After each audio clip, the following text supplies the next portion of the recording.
giving each group of you a different era of history to research. And the question is, what impact did your era have on the modern world? So Sarah, your group has the ancient Greeks.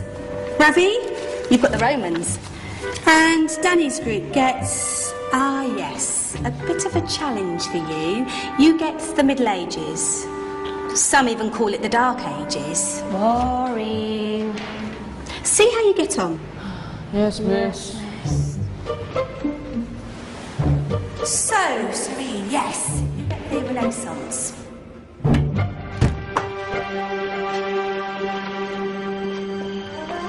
Is that the librarian?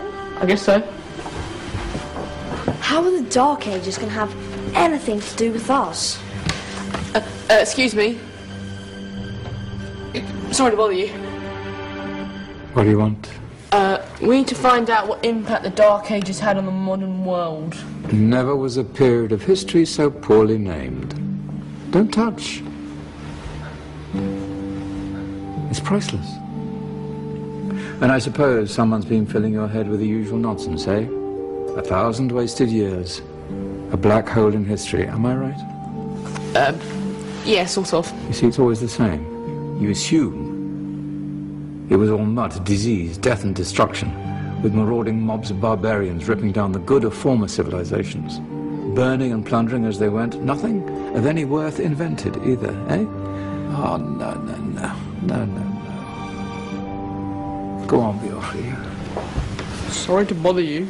Come on, it's probably not worth it. Everyone knows that the Greeks and Romans invented everything anyway. Oh, did they now? And you're sure about that, are you? You know, I might just have something for you. You seem to be up for the task. I suppose I could... Follow me. I've got just the book for you.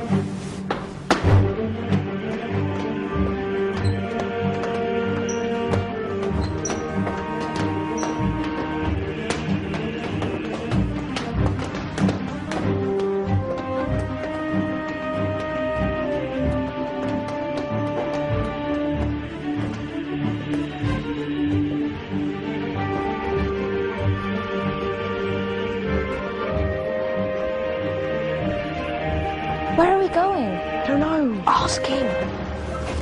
Excuse me, where are we going? From darkness into light, my young friend. From ocean onto land, there are things you should know.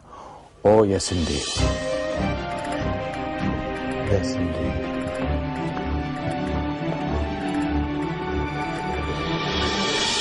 Now, I know I left it round here somewhere.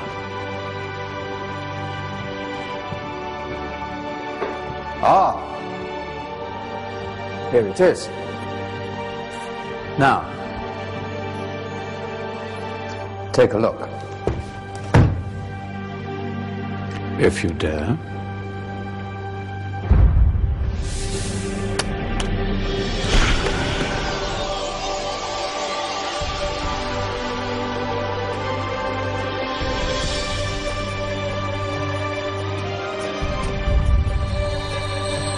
What's going on?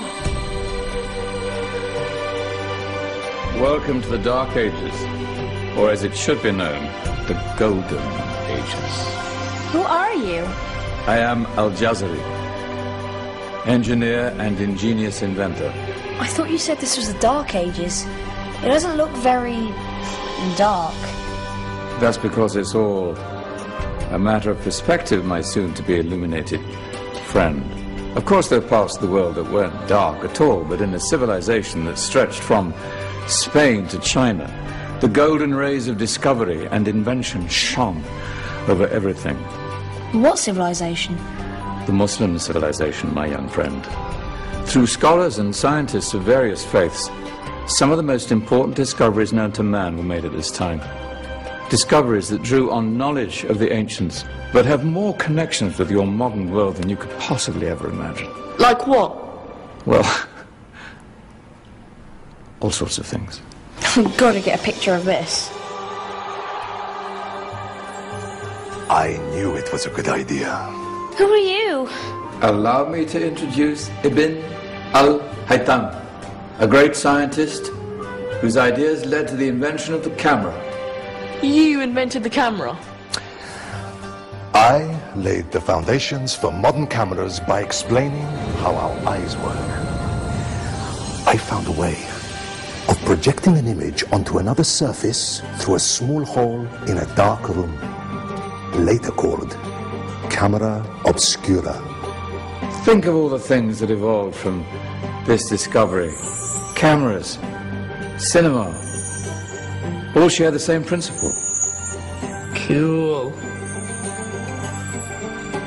Look out below! Who's that? That's my good friend, Abbas ibn Farnas, who gazed up to the heavens, passionate in his belief that man could fly. Whoa. Indeed, he dared to dream about flying 1,000 years before the Wright brothers. Do you know you all take your jet-setting holidays for granted, so it only seems fair to remember Abbas ibn Farnas. Stand by. I'm ready for takeoff.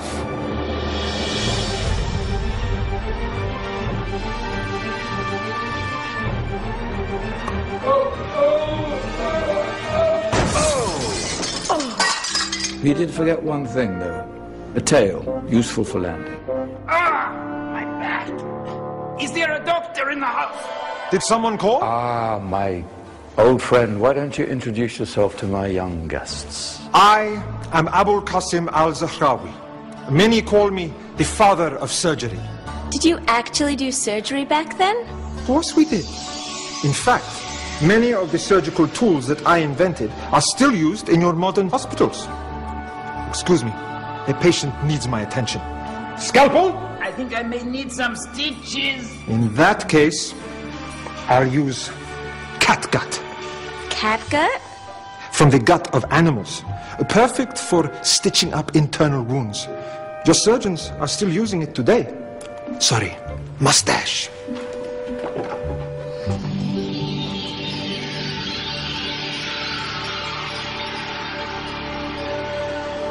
Who's she? That's Maryam al-Astrolabi, one of the many brilliant women of her time. She made sophisticated astrolabes. Astro what? Astrolabes. They show the sky and the stars on a small flat plate you can hold in your hand.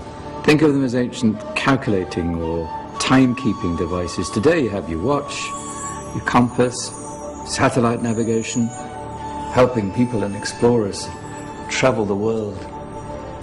Science at its brilliant best. And all these things were developed during the Golden Ages.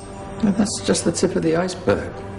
There were thousands of other inventions covering all areas of life, and in the years that followed, their influence spread across the whole of medieval Europe. So you see, it wasn't so dark after all. What about you? Me? What did you invent? Well, I don't want to be big-headed, but I made some groundbreaking advances in engineering. I suppose my most significant discovery converted rotary motion into linear motion using a crank and connecting rod. It's essential in pumps and engines. In fact, I've no idea how the Industrial Revolution could have happened hundreds of years later without such a device. Not that I ever get the credit I deserve. But my crowning glory was my amazing time-telling machine. My legendary elephant clock.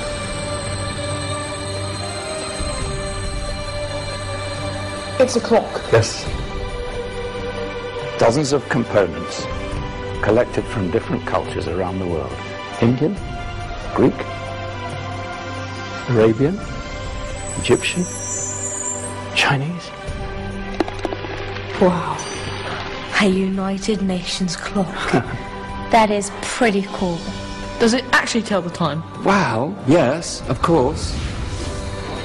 If it wasn't for me, thousands of people would be late for everything. Speaking of time, we better get you back. And remember, spread the word. This was a golden age, and I've only shown you a tiny part of this wondrous time. There are countless other scientists and inventions directly connected to your modern world. You're just going to have to find out for yourselves. No, wait.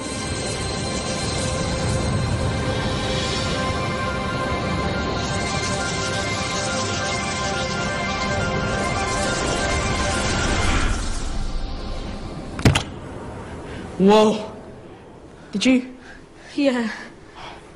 That wasn't quite so boring. Come on, we're gonna be late.